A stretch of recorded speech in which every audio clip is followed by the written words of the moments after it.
이번 주 최대 뉴스는 세월호 인양일 겁니다. 3년 동안 바다 속에 가라앉아 있던 세월호를 드디어 끄집어 올렸죠. 그래서 아직 돌아가지 못하고 있는 고인들이 이제는 가족의 품에 안길 날이 멀지 않았습니다. 가족에게 돌아간다는 것 좋은 일이죠. 고향으로 돌아간다는 것은 참 좋은 일이에요. 가족을 떠나고 또 집을 떠나고 고향을 떠난 사람을 나그네라고 합니다. 사전을 보니까 나그네가 나간다 하는 말에서 나왔다고 해요. 나간다 하는 말과 애라는 말이 합쳐져서 나간 애가 되고 그게 나그네가 됐다고 합니다. 이 나그네라는 말이 성경책에도 많이 나와요. 성구사전을 보면 신구약 통틀어서 한 40번 정도 나오는데 구약 신약 거의 나오는 숫자가 비슷합니다. 오늘 본문에 나오는 야곱도 나그네예요. 가나안 땅에서 태어나긴 했지만 바단 아람에서 현재 살고 있는 그런 나그네죠. 형 에서를 피해서 바단 아람으로 도망을 갔다가 거기서 결혼을 하고 자녀들 낳고 20년을 살았습니다.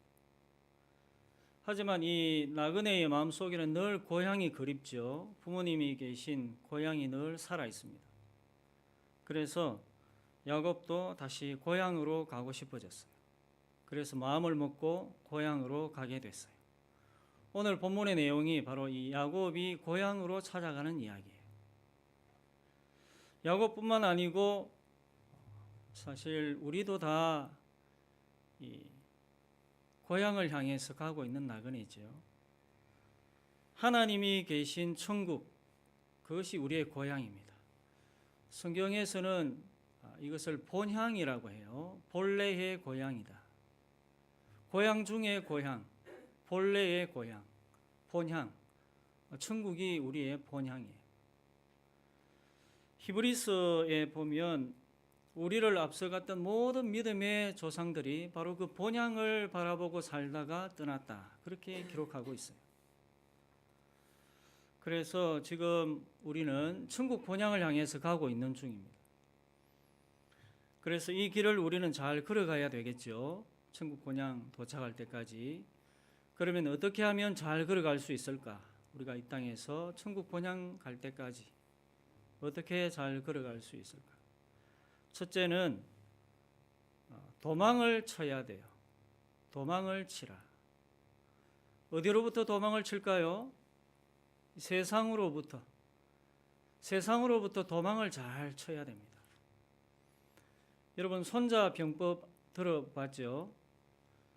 거기에 보면 전쟁에서 이기는 여러 가지 방법들이 나오는데 총 36가지 전쟁에서 이기는 방법이 나와요. 거기에 보면 우리가 잘 아는 미인계도 거기에 나와요. 손자병법에. 그리고 제일 마지막 36번째 계책, 그걸 36계라고 하는데 그게 바로 도망가는 겁니다. 우리가 보기에는 도망가는 거니까 이게 진 것이 아니냐, 이게 어떻게 이기는 방법이냐 그렇게 생각할 수도 있지만은 일단은 도망을 가야 후위를 도모할 수 있지 않겠습니까? 그래서 정 싸우다가 못 이길 것 같으면 도망을 가는 것도 이기는 방법 중에 하나다. 그렇게 말하는 거예요. 오늘 본문에 나오는 야곱이 바로 이 방법을 택했어요. 한 달 전에 말씀을 드렸는데 오늘 본문 바로 앞에 나오는 본문을 이야기를 하면서 야곱이 외삼촌 라반을 이겼다 그랬죠. 기억나시죠? 라반을 이겼어요. 라반이 10번이나 말을 바꿔가면서 품삯을 주지 않으려고 요령을 부렸지만 번번이 이 라반은 지고 야곱이 이겼어요. 양이나 염소 새끼 중에서 얼룩덜룩한 게 나오면 그건 네 해라. 그렇게 말을 했는데 그때부터 계속 얼룩덜룩한 것만 튼튼한 게 계속 나오는 겁니다. 그래서 이러면 또 안 되겠다 싶어서 전체가 까만 색깔로만 나오는 새끼를 그러면 네가 해라. 그러면은 또 그때부터 계속 까만 새끼만 나오는 거예요. 튼튼한 게. 이렇게 해서 10번을 바꿔봤지만 도무지 야곱을 이기지를 못해요. 그래서 그런 식으로 6년을 보냈는데 그 6년 동안 이 야곱은 큰 부자가 됐어요. 그런데 부자는 되긴 했지만 힘이 없습니다. 세력이 없어요. 그래서 외삼촌 라반을 이길 힘이 없어요. 혼자뿐이에요. 겨우 있다고 해봐야 집에 있는 4명의 아줌마, 레아, 라헬, 빌하, 실바. 요 4명의 아줌마하고 10명의 아이들. 이 중에서도 제일 그때 장남이었던 르우벤이 그때 뭐 한 18살, 19살 그 정도 되니까 그 밑으로는 전부 다 어린아이들이죠. 그리고 몇 명의 종들이 있겠죠. 이 사람들이 다예요. 이 사람들 가지고 어떻게 그 억세고 고약한 외삼촌 라반을 이길 수 있겠어요? 그래서 도망을 간 거예요. 그런데 도망을 갈 때 기회가 중요하지 않습니까? 언제 도망을 가느냐, 이게 아주 중요한데 라반이 옆에 있으면 도망을 못 가요. 그러다가 아주 좋은 때를 만났어요. 그때가 언제냐 하면 이 라반이 자기 짐승들 털을 깎을 때였어요. 자기 집에서 한 3일 정도 가야 되는 먼 곳에서 외삼촌이 이 짐승 털을 깎았기 때문이죠. 그런데 이 털 깎는 게 보통 일이 아니었다고 합니다. 그 당시에 우리가 보기에는 그냥 뭐 털 깎으면 되지 않느냐 이런 생각인데, 요즘은 이 전기로 하는 이발기계 같은 게 있어서 전문가들이 깎으면 쉽게 깎이죠. 그런데 옛날에는 이런 것도 없었고 또 가위 같은 거, 그것도 잘 들지도 않는 그런 가위로 일일이 수작업을 다 했기 때문에 이 보통 일이 아니었다고 해요. 역사 자료를 보면 아브라함, 이삭, 야곱 그때 당시에 사람들이 털을 깎는데, 양털을 깎는데 1000명이 함께 깎아도 부족했다고 해요. 그 정도로 일이 컸다고 합니다. 그리고 저 바벨론 그 지역에 있는 메소포타미아 그 지역에 유프라테스 강, 큰 강이 있는데 그 중간쯤에 말이라는 곳이 있어요. 거기에서 아주 많은 토판이 발굴되는데, 마리 토판에 보면 한 300~400명이 3일 동안 양털을 깎았다 하는 기록도 토판에 기록되어 있고, 또 날씨 때문에 또 털 깎는 사람들이 부족해서 10일간을 털을 깎았다 하는 그런 내용도 있어요. 그래서 이 털 깎는 게 보통 일이 아니죠. 이게 짐승들 기르는 사람들은 1년의 수확이에요. 그 털을 이제 팔아서 다른 걸 사니까. 그렇기 때문에 이 1년 중에 어느 날을 택해서 이 털을 다 깎고 나면 너무 힘든 일을 이제 마쳤기 때문에 큰 잔치를 벌였어요. 엄청난 잔치를 벌였어요. 성경에도 보면 이 압살롬이 자기 짐승들 털 깎는 날을 택해서 큰 잔치를 벌이고, 그때 자기 형제들을 다 불러서 자기 여동생 다말을 강간한 암논을 그날에 죽이죠. 야곱도 이 라반이 양털 깎는 때를 택했어요. 이때가 도망치기가 아주 좋은 때였으니까. 여러분, 여기에 나오는 라반, 이 인물은 아주 상징적인 인물이에요. 저번에도 한번 말씀드렸는데 이 인물은 상징적인 인물인데 무엇을 상징하는가? 세상을 상징합니다. 좀 더 구체적으로 마귀를 상징해요. 하나님의 약속의 자손을 붙들고 놓아주지 않고 계속 종으로 부려먹으려고 하는 마귀, 세상, 악한 자를 상징합니다. 그래서 이런 존재로부터 야곱이 도망을 갔다 하는 이 대목이 우리에게 교훈을 준다는 거죠. 어떤 교훈? 우리도 도망을 가야 한다는 거예요. 어디로부터 도망을 가야 되죠? 그렇죠. 세상으로부터, 마귀로부터, 악한 자로부터 우리도 도망을 가야 된다. 도망가는 게 부끄러운 게 아니에요. 도망 말 자체가 좀 그렇기는 하지만 영적으로 이해를 해야 돼요. 도망도 이기는 방법 중에 하나입니다. 우리 예수 믿는 사람들이 세상을 상대해서 한평생 사는데 세상을 이기는 방법이 딱 두 가지가 있어요. 싸우든지 도망을 가든지. 두 가지 다 이겨요. 싸우는 것은 무엇으로 싸울까요? 복음으로 싸웁니다. 하나님의 말씀으로. 하나님의 전신갑주를 입고 복음으로 믿음의 선한 싸움을 싸우는 것이죠. 그게 싸우는 거라면은 도망가는 것, 예수 믿는 사람들이 도망가는 것, 이것은 뭐 집안에 틀어박혀서 세상하고 담쌓고 사는 게 아니고 또 저 깊은 산골에 기도원 차려놓고 그 안에서만 기도하고 사는 게 아니고 세상에 대한 미련을 끊는 거예요. 세상에 대한 집착, 또 세상을 사랑하는 마음, 이걸 자꾸 끊어내는 겁니다. 이게 도망가는 거예요. 세상을 의지하는 것, 세상에 좋은 것, 그걸 자꾸 내 마음에서 밀어내는 것, 끊어내고 절단해내는 것, 이게 바로 세상으로부터 도망가는 거예요. 그래서 싸우고 도망하는 이 영적인 싸움은 생각을 해보면 전부 다 우리 내면에서 이루어져요. 우리 마음에서. 싸우는 것도 우리 내면에서 이루어지고 도망가는 것도 우리 마음에서 이루어지는 거죠. 예레미야 50장을 보면 바벨론에 포로로 가 있는 이스라엘 백성들에게 바벨론에서 도망하라고 예언하고 있어요. 8절에 보면 너희는 바벨론 가운데에서 도망하라. 갈대아 사람의 땅에서 나오라. 그렇게 외치고 있어요. 예레미야 51장 6절에도 바벨론 가운데서 도망하여 나와서 각기 생명을 구원하고 그의 죄악으로 말미암아 끊어짐을 보지 말지어다. 이렇게 말합니다. 여기서 말하는 바벨론은 무엇을 의미하는가? 1차적으로는 그때 있었던 그 바벨론 나라를 의미하죠. 그런데 2차적으로는 세상을 말하는 거예요. 마귀가 지배하고 있는 이 세상, 그 세상으로부터 도망하라 하는 겁니다.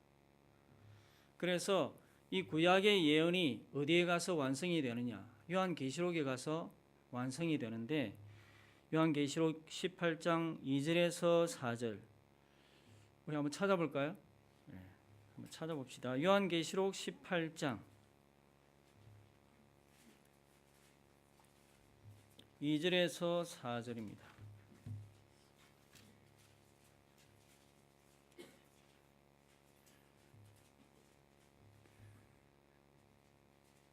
요한계시록 18장 417페이지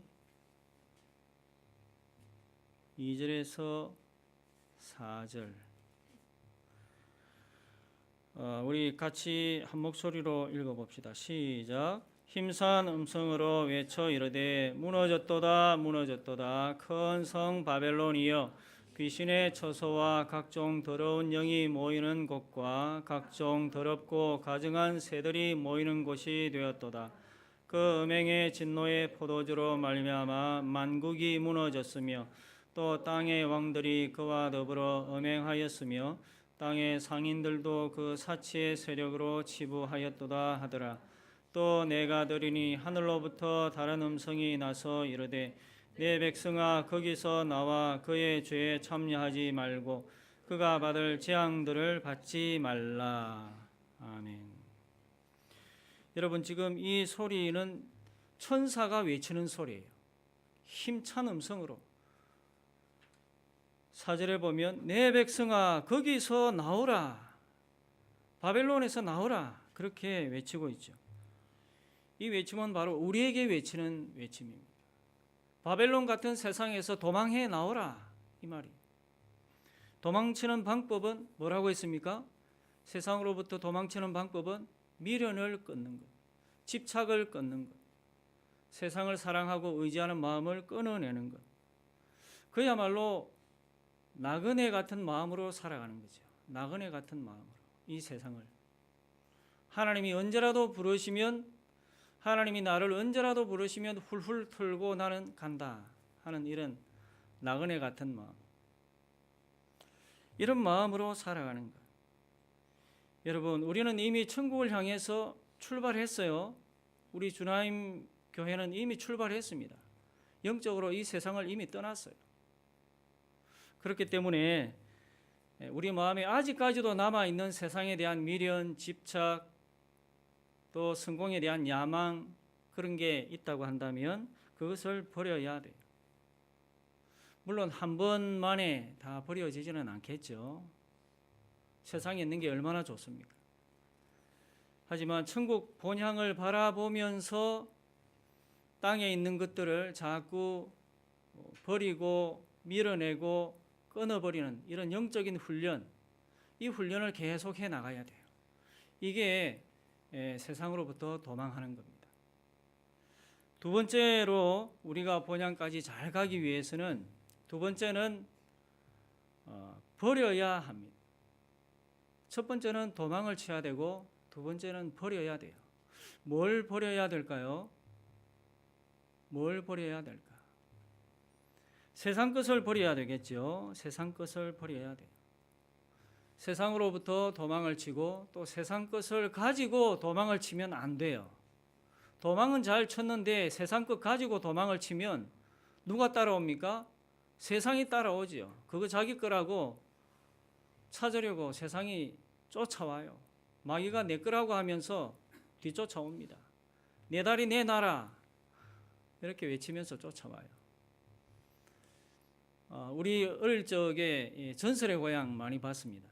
여름 방학 때 되면 그때가 금요일이었나 흑백 텔레비전에서 전설의 고향 많이 했는데 거기에 보면 뭐 구미호도 나오고 또 내 다리 내 나라 뭐 이런 것도 나오고 정말 재밌게 본 적이 있는데 그 내 다리 내 나라 하는 그 프로그램 내용이 어떤 거냐 하면 어느 산골에 아주머니가 사는데 아주머니 남편이 죽었어요. 남편이 죽었어요. 그래서 막 고민에 가득 차 있는데 어느 날 지나가는 스님이 이상한 이야기를 하는 거예요. 죽은 송장에 싱싱한 다리를 끊어서 그걸 고아 먹이면 남편이 살아난다. 이제 거의 남편이 죽어가고 있는 그런 이제 입장이니까. 그래서 그날부터 이제 숫돌에 칼을 가는 겁니다. 이 아줌마가. 갈아서 나를 잡아서 산에 이제 밤에 야밤에 올라가요. 그 무덤에 얼마 전에 묻었던 그 무덤을 이제 파헤쳐 가지고 관을 열고 뭐 얼마 전에 죽었으니까 그래도 다리가 좀 싱싱하지 않습니까? 그 다리를 칼로 잘라 가지고 이제 들고 나오는데 갑자기 막 송장이 일어나 가지고 내 다리 내놔라 하고 막 쫓아오는 거예요. 집에까지 막 쫓아옵니다. 아줌마는 그 다리 들고 막 도망을 가고 그 이제 송장은 살아나서 쩔뚝거리면서 내 다리 내놔라 하고 막 뒤쫓아오고 부엌까지 쫓아와요. 그런데 어느 순간에 이 아줌마가 안고 있는 그 송장 다리가 천년 묵은 산삼이 되는 거예요. 천년 묵은 산삼. 원래는 송장 다리였는데 하늘이 이 부인의 그 마음에 이제 감복을 해가지고 그 다리를 천년 묵은 산삼으로 이렇게 바꾸어 주었다. 뭐 그런 내용이에요. 우리도 천국 본향 가는데 세상 것 가지고 가면 안 돼요. 세상 것 가지고 가면 뒤에서 막 쫓아옵니다. 세상이 쫓아오고 마귀가 쫓아오고. 오늘 본문에 보면 라반이 쫓아와요. 라반이. 야곱이 가족들 데리고 가나안 땅으로 도망을 가고 있는데 라반이 7일을 걸려서 쫓아와요. 끝까지 잡을 때까지. 집착이 대단하지요. 자기 거니까 도로 찾겠다는 겁니다. 그러면 야곱이 뭘 가져갔을까? 사실은 야곱이 가져간 게 아니고 라헬이 가져갔는데 라헬이 자기 아버지 드라빔을 훔쳐서 가져간 거예요. 그래서 그 드라빔을 찾겠다고 쫓아온 겁니다. 19절에 보면 오늘 본문에 그때에 라반이 양털을 깎으러 갔으므로 라헬은 그의 아버지의 드라빔을 도둑질하고 야곱은 그 거취를 아람 사람 라반에게 말하지 아니하고 가만히 떠났더라. 드라빔이 뭔가 쉽게 말하면 우상입니다.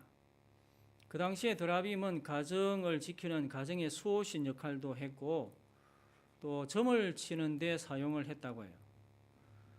이 모양은 사람 모양도 있고 또 짐승 모양도 있고, 크기는 이 사람 이 손 안에 들어갈 만큼 아주 작은 것도 있고 또 사람 키만큼 큰 것도 있고, 그리고 이 드라빔을 소유하고 있으면 그 사람이 그 집안의 상속자다 하는 표시가 된다고 합니다. 그래서 오늘 본문에 보면 이 라헬이 도망을 나오면서 아버지의 드라빔을, 아버지의 재산을 노리고 훔치지 않았을까, 그런 생각도 들어요. 라반은 이 드라빔을 야곱이 훔쳐가지고 지금 도망을 갔다고 생각을 했던 것 같습니다. 자기 딸들, 손자들 다 데리고 도망을 나간 것도 수상한데 집에 와서 찾아보니까 드라빔이 없지 않습니까? 그래서 이게 분명히 자기 재산을 노리고, 내 재산을 노리고 일단은 도망을 나갔구나, 그렇게 생각하고 쫓아온 거예요. 30절에 보면 야곱에게 자기 신을 도둑질했다고 다그치고 있죠. 라반이 이제 네가 네 아버지 집을 사모하여 돌아가려는 것은 옳거니와 가나안 땅으로 가는 것은 좋은데 어찌 내 신을 도둑질하였느냐, 그렇게 말합니다. 그런데 사실은 야곱이 아니고 라헬이 훔친 것이죠. 이 라헬이 말 안장 밑에다가 그 드라빔을 훔쳤기 때문에 라반은 찾아내질 못했어요. 그리고 야곱도 몰랐습니다, 이 사실을. 그런데 나중에 가나안 땅에 들어가서 세겜이라는 곳에 도착을 합니다. 거기에서 이 야곱이 가족들이 가지고 있는 이런 좋지 못한 것들을 다 거두어 가지고 상수리 나무 밑에다가 다 묻어버려요. 여러분, 우리도 혹시 지금 세상 것 혹은 마귀 것 가지고 가고 있지는 않나요? 그래서 이거 냄새 맡고 지금 마귀가 우리 뒤를 쫓아오고 있는 것 같지는 않습니까? 뒤에서 세상이 소리치고 있는 것 같지는 않나요? 이런 느낌이 우리에게 조금이라도 든다면 우리는 생각을 해봐야 됩니다. 지금 내가 가지고 있는 것 중에 세상의 것이 무엇인가? 내가 지금 어떤 걸 가지고 마귀에게 속한 어떤 걸 가지고 내가 지금 가고 있는가? 신앙생활하고 있는가? 그런데 여러분, 우리가 가지고 있는 이런 물질들 중에서 이거는 하나님의 것이다, 이거는 마귀 것이다, 이거는 세상 것이다, 이렇게 구분되어 있고 표시되어 있는 것은 하나도 없습니다. 구약 시대에는 있었을지 몰라도 지금은 아무것도 없어요. 그래서 우리가 무엇을 가지고 있는가가 중요한 것은 아니에요. 정작 중요한 것은 우리가 무엇을 가지고 있든지 간에 그것을 하나님의 영광을 위해서 사용하지 않는 모든 것은 다 세상 것이고 마귀 것입니다. 고린도전서 10장 31절에 보면 너희가 먹든지 마시든지 무엇을 하든지 다 하나님의 영광을 위하여 하라, 이렇게 말씀하고 있습니다. 먹든지 마시든지, 이 말은 우리의 모든 일상생활을 총체적으로 말하는 것이지요. 그래서 우리의 모든 일상생활이 하나님의 영광을 위하는 생활이 되게 하라, 그런 말입니다. 그래서 학교에서 공부하는 것도 하나님의 영광을 위해서 해야 되죠. 하나님의 영광을 생각하지 않고 자기 성공만 생각하고 공부를 한다면 결국 그것은 세상 것입니다. 그렇게 열심히 해서 성공을 한다고 칩시다. 그러면 언젠가는 마귀가 그 성공을 자기가 준 거라고 하면서 찾으려고 할 거예요. 그리고 세상은 계속 그 사람을 이용해서 그걸 미끼로 사용해서 종으로 삼으려고 할 겁니다. 직장 생활도 마찬가지죠.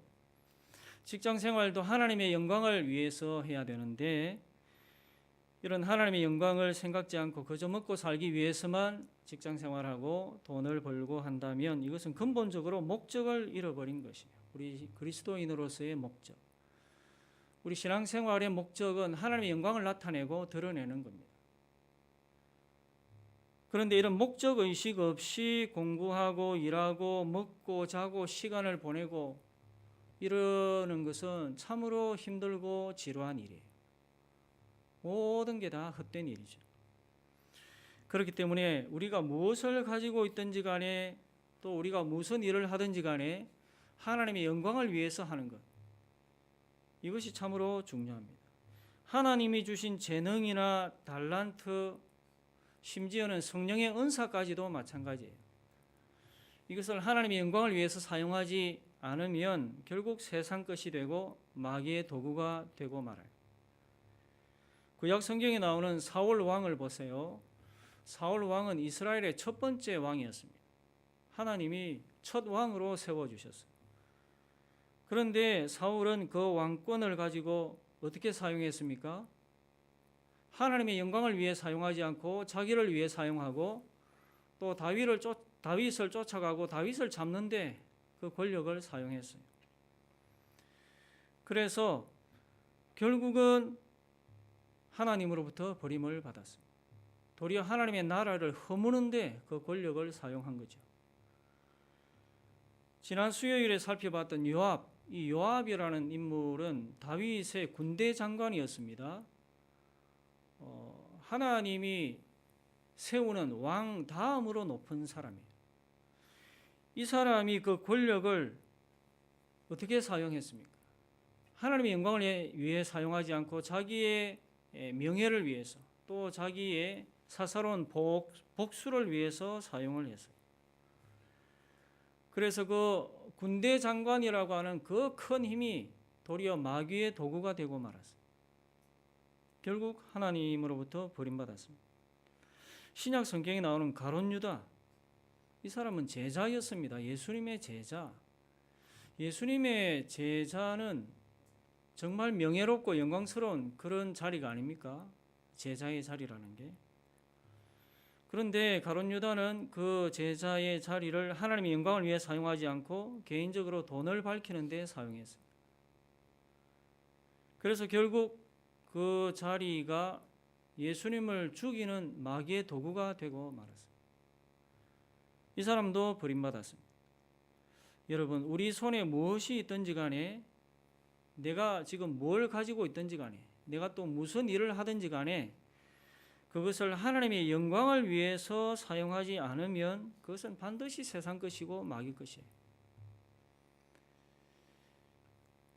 그래서 이런 걸 가지고 아무리 도망을 가도 마귀는 계속 따라옵니다. 세상은 계속 따라와요. 계속 자기 것 찾으려고 우리를 붙듭니다. 그러면 우리가 계속 발목이 잡히게 되는 것이죠. 그렇기 때문에 우리는 세상 것을 버려야 합니다. 세상 것을 버리는 방법은 뭐라고 했습니까? 그것을 하나님의 영광을 위해서 사용하는 것. 하나님의 영광을 위해서 사용하면 그것은 바로 하나님의 것이 되는 것입니다. 오늘 본향으로 가는 야곱에 대해서 생각해 봤는데, 우리도 천국 본향으로 가는 나그네들이죠. 이 길을 잘 가기 위해서는 첫 번째로 세상으로부터 도망을 치라. 두 번째는 세상의 것을 버려야 한다. 세상의 것을 버리는 방법은 하나님의 영광을 위해서 사용하는 것이다.